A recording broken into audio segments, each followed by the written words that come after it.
mbokk yi rafetlu seen ànd ak seen télévision Lamfal ñu leen di gërëm di leen sant ci bàyyi xel bi nga xam ne yéen a koy bàyyi xel suñu programme l'invité de la semaine mbokk yi xam ngeen ni mooy émission bi nga xam ne ci li ñu dalal yenn ci kilifa yi nga xam ne ñoo jiite réew bu Sénégal bokk na ci ay kilifa yu yëngu ci wàllu politique ci wàllu koom ak lépp loo xam ne day doxal réew mi mbokk yi nag tey ji ñu am mbégte dalal professeur Demba Diédhiou professeur Demba Diédhiou mooy directeur général bu hôpital Abass Ndao hôpital Abass Ndao yaakaar naa ni ku ne xam na ko mu bokk ci bànqaas bu hôpital yi nga xam ne ñoo nekk fii ci réew bu Sénégal ci bànqaas yi gën a am solo ci réew mi professeur DG salaamaaleykum. waaw maaleykum salaam maa ngi leen di nuyu di leen sant. di sant seen téléspectateurs yi. di rafetlu émission bi. mais surtout thème bi. ba pare ñu defee ko ci jàmm. génn si jàmm. voilà c'est ça alors professeur dafa mel ni wax naa ko léegi hôpital Abass Ndao ku ne xam ne ne mu ngi bokk ci banqaas yu gën a yaatu ci wàllu santé fii ci Sénégal yàlla dogal nguur gi toog bu bees gi di yooyu Diomaye Sonko banqaas yu bari changé yow ñu nommé la à la tête ci hôpital bii nga xam ne mooy Abass Ndao doon na baax xëy na sénégalais yi découvrir quand même qui est le nouveau directeur son parcours par rapport à ce sénégalais qui va se poser la question lan nga koy tontu. waaw lu may tontu ci loolu mooy professeur Demba Diédhiou doomu hôpital Abass Ndao la. parce que ci hôpital bi laa juddu. au-delà de le fait ma juddu ci hôpital bi. mun naa wax ni lépp laa amee ci hôpital Abass Ndao. parce que bu ma amee sama bac. en 1996. après 7 ans d'études ci laa jàll le concours d'internat des hôpitaux. mu nekk concours boo xam ne ku bëgg a nekk jàngalekat université. surtout ci mbirum médecine. concours boobu nga war a jàll parce que foofu la ñu tànnee. ñoo xam ne war nañu mën a jàngale mbirum médecine. mooy aussi ñu mën a dem ba nekk professeur agrégé. ci laa dugg si fii ci hôpital Abass Ndao c'était en 2002 2003. ci kilifteefu professeur Seydou Nourou Diop. mu tette ma. gunge ma nekk assistant 7 ans 8 ans après en 2009 fii ci hôpital Abass Ndao. te ci jàngale boobu ak ci progression boobu ak duggu université bi ci laa nekk jàngalekat. mais aussi utumkat mooy chercheur.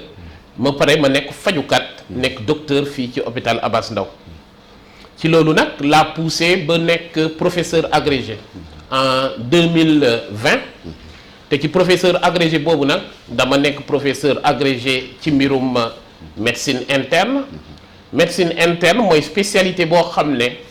lépp loo xam ne mun nañ ko faj ci mbirum médical war nañ ci am tuuti xam-xam. donc c'est une médecine générale spécialisée. ci laa dem concours agrégation bi yàlla sutural ma. ci mbirum médecine interne ma génnee fa major de ma promotion en 2020 mais au-delà de spécialité bu médecine interne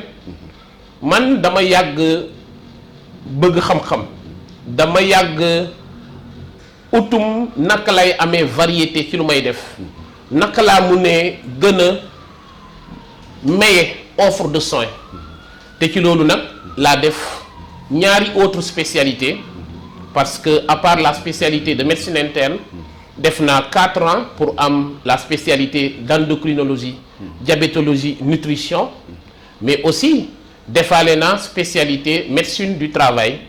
mooy spécialité boo xam ne boo ko jàngee taxawaayu liggéeyukaay mais surtout kuy liggéey naka nga mën a sàmm sa santé au niveau du milieu de travail mais aussi jàng naa ko. ok su ma déggee sa wax kon directeur dafa mujj mel ni. Abass Ndao kon du directeur général bu gan la am parce que si sa parcours bi ni ñu ko waxee dafa mel ni kon maîtriser nga bu baax kër gi ndax sa parcours yëpp presque ci kër gi la. Abass Ndao def naa fi 23 ans continuellement de 2002 ba 2026 bi Abass Ndao laa moom mus a nekk. moo tax bu ma demee ba maîtriser hôpital bi. ba loo xam ne mun naa yaakaar ni lépp loo xam ne ci jàngum université matal naa ko ma ne ko war naa mën a yokk ci samay bànqaas mais aussi ci samay mën-mën yenn xam-xam yu ma mën a permettre ma bokk ci ñoo xam ne mun nañu décider ci biir hôpital bi. ci laa dem jàngam ci loo xam ne mooy santé publique. santé publique moo lay gën a ubbi ci xam-xam mbirum naka lay feebar yi di duggee naka lay feebar di amee mais lan moo koy waral ak naka la ñu mënee aaree nit ci mbirum feebar mooy santé de la protection mais surtout ci laa ci yokk benn master management des établissements publics de santé mun naa yaakaar ni master boobu moom ma mën a permettre au-delà ci loo xam ne jot naa ko am ci mbirum faj pendant presque 23 ans au lit du malade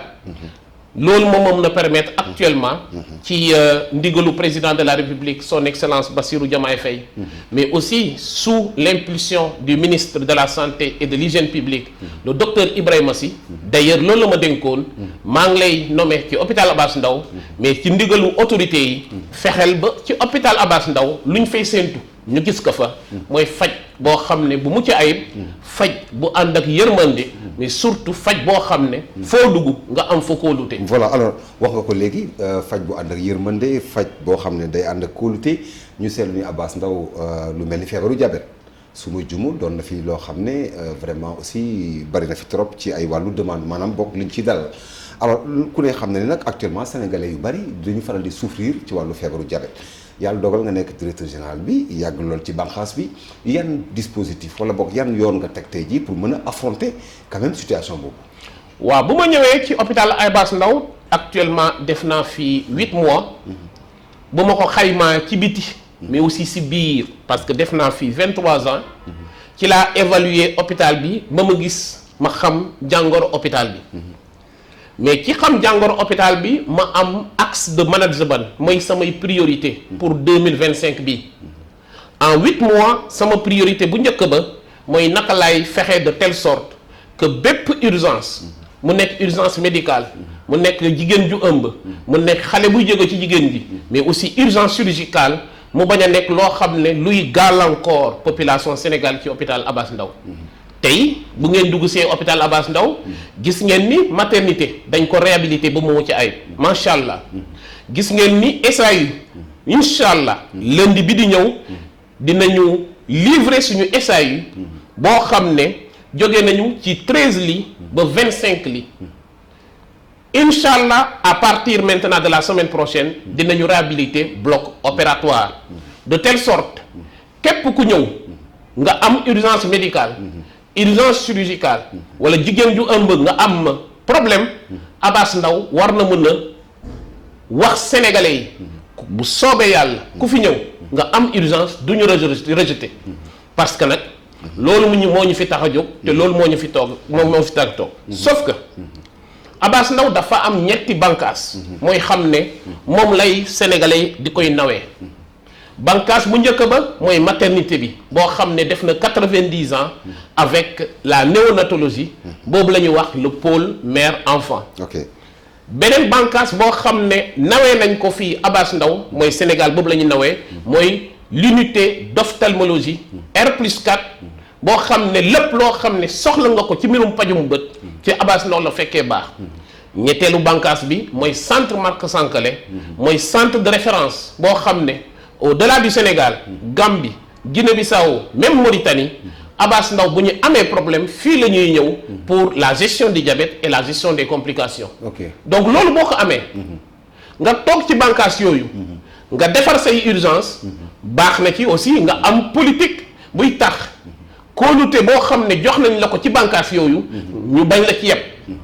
ñu gën la ci naw mais surtout sénégalais bu amee problème mu ñëw foofu. da nga wax sénégalais bu am problème mu ñëw foofu mais ils sont nombreux parmi les sénégalais aujourd'hui monsieur le directeur à dire que hôpital yi boo demee les agents de santé souvent dañu ñàkkee kersa nit ñi souvent dañu leen di xaw a sàggane da ngay gis par exemple benn personne ñëw feebar ñu teg ko à côté di ko xaarloo mu nekk loo xam ne beaucoup de sénégalais dañ koy fustiger ci hôpitaux yi est-ce que loolu bokk na tey jii ci say urgence à ce que nga régler ce problème maanaam confiance bi war a am entre ton personnel et les sénégalais. dans le cadre ci gestion santé bu population bu Sénégal dafa am loo xam ne loolu la ñuy yàgg di plaindre mooy accueil bi. Voilà. C'est le premier élément. Merci. bu ñu la accueillir ba dalal la ñu dalal la foo xam ne fu mucc ayib mooy lan l'environnement de la prise en charge bu ñu la dalalee ba fu mucc ayib mu am personnel qualifié mais aussi boo amee personnel qualifié boo duggee nar a faju ñu faj la ci endroit boo xam ne am na équipement ba pare matériel bi dafa sécurisé et dans un environnement boo xam ne ay bâtiment yu bees mais fépp foo munta dem ci Sénégal dina am benn boo xam ne daf ci sooxe depuis l'accueil jusqu'à la fin de la prise en charge sans oublier le délai d'attente il faut ñu accepter Sénégal ni dañu war a am benn transition benn évolution jóge nañu ci médecine traditionnelle ñoo ngi topp médecine moderne am na benn période évolution yéex na moo tax autorités yi nee na mu gën a gaaw moo tax bu ma ñëwee fii ci hôpital Abass Ndao dama ne 2026 waratuma toog di def ay réhabilitation ay bâtiment 2026 dafa nekk année boo xam ne année construction moo tax sama énergie bi yépp ci 2025 bi yàlla bu ma dimbalee avec l'accompagnement des autorités dinaa fexe ba non seulement fu ñuy dalalee nit ñi mooy accueil bi mu normal ba pare mu humaniser mooy boo fa toogee nga gis ci sa bopp mais surtout boo toogee nga dugg dans les services de soins attente bi du yàgg mais au-delà de attente bi du yàgg di nga fa fekk ay médecins yoo xam ne spécialisés sans oublier bu dee dina am jumtukaay bu ñu la nar a utiliser pour faj la mu nekk jumtukaay à la pointe. mais en matière de li ma ko waxee léegi communication bi war a am diggante c'est vrai que il est bien je suis entièrement d'accord de construire des infrastructures de équipement bi et cetera mais quand même la communication bi nga xam ne moo war a tendre entre les populations les malades je veux dire yi ñëw ak sa personnel yow aussi je crois que dafa am solo parce que loolu aussi il faut accepter que sénégalais yu bari moom la ñuy ñaawlu boo demee hôpital dañ lay rejeter leur façon de parler loolu aussi bokk na ci li nga xam ne au-delà de tes réalisations yi ngay def 2025 bi pour régler ce problème à ce que ton personnel même puisse accueillir sénégalais yi avec respect et avec courtoisie. bu ma ñëwee bokk na ci loo xam ne dama ko def mooy enquête de satisfaction nga jox kaddu gi suñuy client mooy suñuy mbokk suñuy baay suñuy doom suñuy sët nga jox leen kaddu bi ne leen lu leen neex fii ci hôpital Abass Ndao lan moo leen neexul ci enquête de satisfaction boobu am na ci ay poñ yoo xam ne war nañ ci mën a góogóorlu ci poñ yooyu nag moo waral ci 2026 bi bu soobee yàlla hôpital Abass Ndao dina mobiliser ci loo xam ne loolu la ñuy am ci recette 40 millions boo xam ne dañ ko jégleel ci formation personnelle bi parce que lu ngay wax noonu am na ci loo xam ne si éducation naturelle nit ki la nekk mais la formation médicale continue nga fexe ba nga am personnel qualifié nga am personnel responsable nga am personnel bu xam les enjeux dafa nekk ci loo xam ne foofu la ñuy jëm mooy les hôpitaux de demain te loolu hôpital Abass Ndao daf ko teel a comprendre te bu ma ñëwee ci laa def enquête bi loolu dafa bokk ci loo xam ne nag war nañ ci mën a améliorer moo tax on a mobilisé dans le cadre du budget de 2026 de l'hôpital Abass Ndao benn enveloppe de 40 millions spécifiquement pour l'amélioration de la qualité de mon personnel parce que ressources humaines mooy lépp bañ nañ ko ba son excellence le président Bassirou Diomaye Faye dans les différents compartiments de son projet Sénégal 2029 mais aussi 2050 le capital humain de qualité outil de développement négligé wu ko boo négliger la formation nga négliger le relèvement de la spécification mais surtout de la responsabilité de son personnel noo mun a am bâtiment yu rafet ay outils yu rafet hôpital bu rafet nit ñi tant que joxaleen seen gëdd faj bi du kii d'où cette nécessité de cette formation voilà alors léegi directeur dañu des ba léegi ci wàllu hôpital bi parce que aussi wax nga léegi li jëm ci wàllu infrastructure yi yaa ngi ci d'ailleurs ni nga ko waxee gis nañ ko ci wàllu construction yi équipement yi dina ñëw lépp ci 2025 bi mais aussi ni nga fas yéene def ba nga xam ne communication bi dana tax diggante askan bi ak ñi nga xam ne ñoom ñooy maanaam sa personnel léegi ñu ñëw un peu aussi ci sa personnel parce que il faut l'accepter aussi que fan yële passé rumeur bi gis nañ ko fi ci yenn ci presse yi ci wàllu revendication yi ci wàllu liggéeykat yi nga xam ne ñoo nekk fii tout cela loolu xam naa ni du ma ne da nga ko fee fekk ndax yàgg nga ci hôpital bi mais bi yàlla dogalee nga nekk ci tête direction bi par rapport à ces revendications ban jéego nga ci def. jéego bu ma ci def mooy ma njëkk a accepter ni lu ñuy wax l'administration est une continuité mooy lu ma hérité loo xam ne fekk naa ko fi dafa bokk ci lu ñu ma jox mooñaale ko ci biir ñu ne la ñaw la ñu nommé pour nga mun ci andi solution. Premier élément mooy nga xayma ko mooy évaluer nga xam lan moo ko andi mooy structuration du problème parce que tant que xamoo problème bi doo mun a andi solution bi en réalité lan mooy problème bi mooy ay magum jëm ay kilifa ay borom kër yoo xam ne seen ñàkk fii lañ ko defee pendant 10 ans ñu gis ni jox ñu leen gëdd ba mu mat luy loolu. ñoom personnel bi. man bokk naa ci personnel bi. voilà ok. ci hôpitaux yu bëri. mais aussi ci entreprise yi. boo fa demee ba ngay xayma di nga gis ni am na ñoo xam ne def nañ fa 10 ans def nañ fa 15 ans am nañu ñaari CDD dem nañu ba ñetti CDD te yow xam nga ni le code du travail am na lu mu ci wax boo dépassé ñaari CDD yi lañ la war a jox. tout à fait. mais balaa ngay dugal ci CDI nit. dafay am ñett bànqaas yoo xam ne boo ko amul doo ko mën a signer CDI. muy bu njëkk ba mooy lan est-ce que régulariser nit ki jox ko CDI est-ce que code du travail lewal na ko lewalu ko ku nga utiliser 10 ans 5 ans 20 ans forcément bu dee da nga bëgg a respecter jubanti da nga ko war a jox loo xam ne loolu la yelloo ñaareel bi mooy est-ce que recruter ko wala régulariser ko est-ce que dafa am opportunité est-ce que hôpital bi soxla na ko est-ce que kooku bu ma ko recruter dina ma amal njëriñ évidemment koo jël pendant 10 ans pendant 20 ans mu am expérience yàgg fi occuper benn poste stratégique recruter ko xam nga ni njëriñ la ci hôpital bi mu des troisième élément mooy est-ce que mën nga ko ci mën-mën boobu nag foofu la problème bi nekk parce que nag bu ñu fàtte ni hôpital bi presque 4 milliards de dette la am te dette boobu dinañu dellu si dette bi naka la mënee structuré ba mu am 4 milliards de dette donc ci coono boobu naka la ñu mënee def de telle sorte pour ñu delloo leen seen gëdd pour qu'il y ait une justice sociale ci problème boobu la ñu nekk moo tax bu ma la ko waxee nii ñoo xam ne yàgg nañu fi ak nu mu la ko décrire yow da ngay xam ni lu ñuy réclamer dafa légitime lu ñu réclamer dafa jaadu léegi naka la ñu mënee def de telle sorte ci déggoo en toute responsabilité pour que progressivement ñu dugal leen moo tax bu ma toogee am na lenn loo xam ne bu dee réussir naa wala réussiruma en 8 mois am na lenn loo xam ne loolu moo nekkoon sama guide mooy sama yoon mooy hôpital bi moomu ma ko dañ ma ko dénkaane hôpital bi fekk naa fi ay kilifa fekk naa fi ay borom kër hôpital bi dinaa fi jógee un jour kaay leen ñu xalaat ci suñu hôpital kaay leen ñu xalaat suñu outil de travail kaay leen en toute responsabilité ñu protéger suñu outil de travail te nit ñi nag boo leen boolee ci loolu nga bañ leen nëbb résultat hôpital bi nga bañ leen nëbb chiffres yi ngay jubal yow mii di jubanti ñoom dañuy xam ni kii gënuñu gore kii gën la fi day dem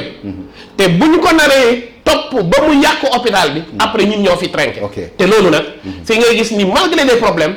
ñu ngi garder seen dignité ñu ngi garder seen résilience te ñu ngi may jàppale ci xalaat naka lañ mënee def de telle sorte pour trouver des solutions à ces problèmes. Si je comprends bien parce que sànq def ko fi benn exposé ñetti stratégie yoo xam ne moom nga fas yéene kii bi dafa mujj mel ni bu mujj bi nga adopté mooy maanaam hôpital bi tey noppiwul wala boog amul doole pour mën a satisfaire ñooñu nga wax noonu. Hôpital bi au même titre que n'importe quel hôpital nous sommes des établissements publics de santé mooy état moo ñu fi toogloo te état dafa am politique naka laa mën a def de telle sorte que bépp sénégalais bu amee problème ci mbirum santé mu bañ a hésiter di dem ci hôpital loolu la ñu wax accessibilité de telle sorte état daf lay ne toogal fii représenter ma hôpital mais santuma la nga jël hôpital bi mu nekkum utum koppoor mooy lan nous n'avons pas réellement la vocation de chercher de l'argent donc hôpitaux yëpp yu nga gis ci Sénégal c'est des hôpitaux sociaux sauf que yow lu ngay am ci recette mooy lu ngay jaay ci ticket ak loo xam ne loolu ngay dépense au quotidien ci mbirum salaire ci mbirum charge fexe ba hôpital bi am courant ay ñëw yëpp moom mooy charge yow da ngay gis ni charge yi dafa am doole lool par rapport say recettes loolu nag boo ko amee ba ngay am problème di fay salaire da ngay am problème di delloo nit ñi seen gëdd foofu ngay xamee ni yow hôpital bi dañ ko dénk dañ la ko dénk hôpital bi dafa am ñu la ko dénk muy population sénégalaise à travers le président de la République à travers le ministère de la santé et de l'hygiène publique nga yëgal leen ko en réalité le problème diis na mais sénégalais yi am nañu cofeel ci hôpital Abass Ndao. Mais le problème mooy aussi nga baal ma monsieur le directeur général avec vous les nouvelles autorités on a constaté vous avez l'habitude à chaque fois de dire que dañu wax askan wi dëkk je me rappelle le premier ministre Ousmane Sonko loolu la adopté maanaam dañu wax askan wi dëkk yow aussi nga ne tu préfères dire à ton personnel dëgg est-ce que vous croyez pas que borom kër bu jaaxle njabootam mën naa jaaxle souvent est-ce qu'il n'est pas bon même s'il y a des problèmes borom kër xaw ko nëbb peut-être njaboot gi wut ay solutions entre-temps yu ko réglé. ker voilà. ker dëgg taxul mu xeeñ cela veut dire que quelle que soit la situation tôt ou tard dëgg bi day feeñ lu ñuy vivre actuellement Sénégal c'est le reflet de quoi di dissimuler di bañ a wax dëgg di bañ a wax réalité bi yóbbu nit ñi à la résiliation xam nga luy résiliation mooy résilience mooy nga wax ko nit ki quel que soit le problème voici le problème nga bàyyi ko mu adapté wu ci problème bi dina adapté dépense am kër ci problème bi dina adapté façon liggéeyam ci problème bi loolu la ñuy wax résilience pour aboutir ci beneen niveau d'équilibre mais boo ko nëbee dëgg bi loolu mooy di nga ko fay salaire boo xam ne amoo ko yaa ngi lebi mu yaakaar ni hôpital bi bëri na dara muy gën a réclamer yaa ngi lebi te ñun ñoo ngi fii te tôt ou tard on va rendre compte sama objectif fii ci hôpital bi yàlla bu ma dimbalee avec surtout les autorités mooy ma def fii loo xam ne loolu laa fi yéenee def parce que man ci hôpital bi laa jutu je veux faire de cet hôpital une référence mais pour loolu nag jubal jubanti te loolu bu naree am ci dëgg kese mu metti mu nekk ci dëgg mu bañ a metti mu nekk ci dëgg. Mais vous croyez que directeur ce slogan bu passé parce que maa avec tout le respect que je vous dois yéen waa Pastef laay wax nga baal ma ou bien yéen autorités yu bees yi le mot jubal jubanti vous avez tendance à l'incarner partout où vous êtes et que réellement est-ce que vous xam ngeen ni que li ci kanam je veux dire est-ce que yéen a ngi koy sóoraale parce que c'est bien beau de dire jubal jubanti mais est-ce qu'il y a pas des obstacles pour pouvoir le faire comme ni ngeen ko bëggee aussi. bu ma ñëwee fii. waaw lu ma njëkk a def mooy ma njëkk a jub fexe ba ñu naw ma ci jub fexe ba ñu wóolu ma ci jub fexe ba ñuy liggéey ñu xam ni ñoo ngi liggéey mais le fruit bu ñuy liggéey am na koo xam ne mu ngi koy sàmm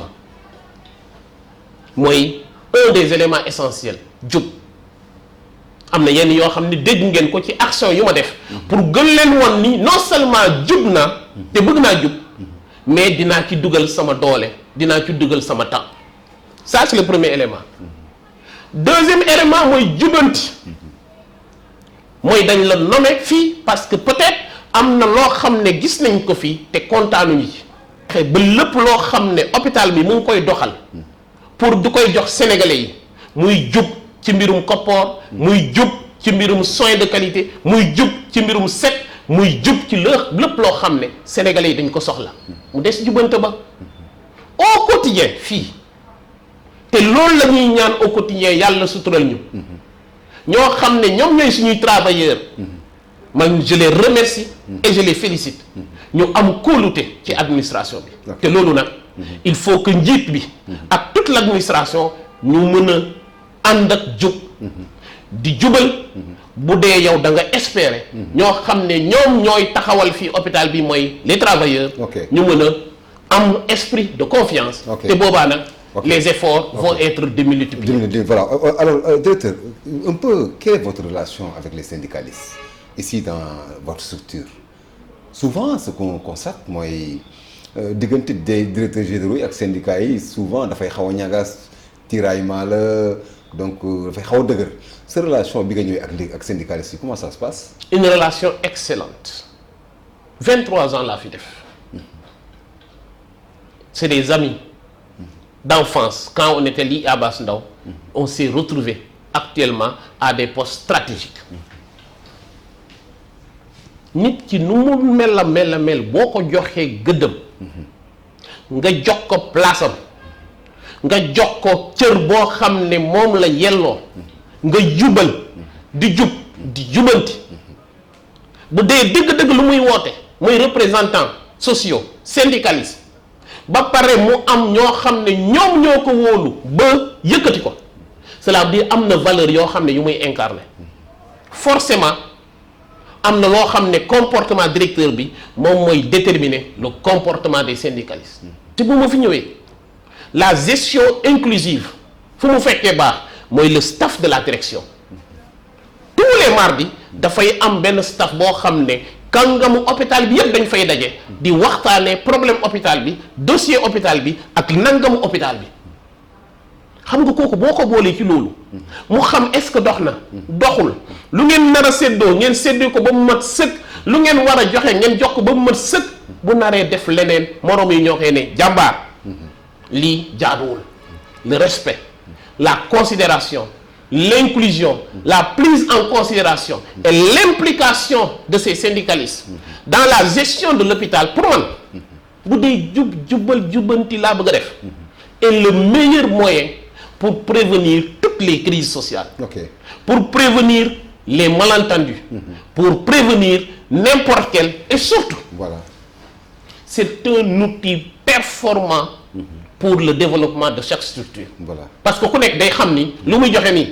ku nekk ci kaw mu ngi def loo xam ne lu ko ëpp te depuis bu ma ko defee maa ngi sant yàlla il y a la paix sociale et ñoo ngi ñaan paix sociale bi gën a law ci hôpital. Alors directeur, dernière question ku ne xam ne ni que au-delà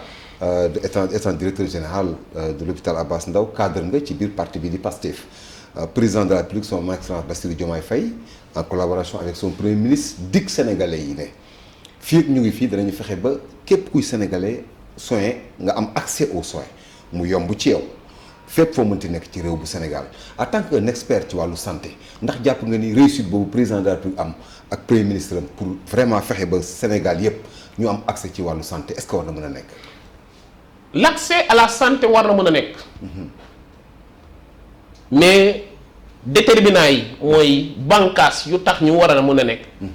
dafa multiple te dafa varié premier bànqaas bi mooy ressources humaines de qualité te macha allah Sénégal ci mbirum formation docteur sage-femme infirmier avec l'ENDSS et toutes les universités de médecine on peut considérer que fii Sénégal am nañu parmi les meilleurs médecins infirmiers sages-femmes et surtout personnel médical d'Afrique ça c'est le premier élément le deuxième élément mooy jumtukaay yi équipement yi c'est là où maintenant le bas blesse comment équiper suffisamment équiper de telle sorte sénégalais bu soxla des soins mu fekk fa ay équipement yu mucc ayib ci mbirum équipement nag wala surtout ci mbirum infrastructure il faut de l'argent te loolu nag buñ ci naree dugg bul fàtte ni ñoo ngi ci benn période de redressement mooy as tuut lu ñu am ci alal ñu mën ko préserver pour surtout ñu mën ko séddale foo xam ne foofu mooy priorité de développement du Sénégal boo dépasser cette phase de redressement mu des benn phase de stabilisation et de développement le peu d'argent qu'on a avec les ressources humaines de qualité loolu moo ñuy mën a permettre nag ñu commencer di tabax parce que nag nañu waxante dëgg pour nga gis fii hôpital boo xam ne tabax bu bees d'envergure ay infrastructures hospitalières comme ni nga ko gisee Touba comme ni nga ko gisee ci hôpitaux yi de région yi war na mën a am Abass Ndao au même titre luy am Dantec man am naa yaakaar ne bu ñu paree Dantec noonu la ñuy defee Abass Ndao noonu la ñuy defee Fann noonu la ñuy defee les hôpitaux dans les régions te loolu boo ci tollee nag di nga am des infrastructures de qualité un personnel de qualité lu ci des c'est quoi la motivation pour donner des soins de qualité te loolu bu ñu ko amee avec une politique accompagnée par la CMU war nañu mën a am accès aux soins te CMU nag lu mu wax nee na nañu jëm foo xam ne sénégalais bu nekk saa yoo soxlayee soin boo fa demee di nga fa fekk loo xam ne yow yaa ko cotiser mais sénégalais nag ba léegi nag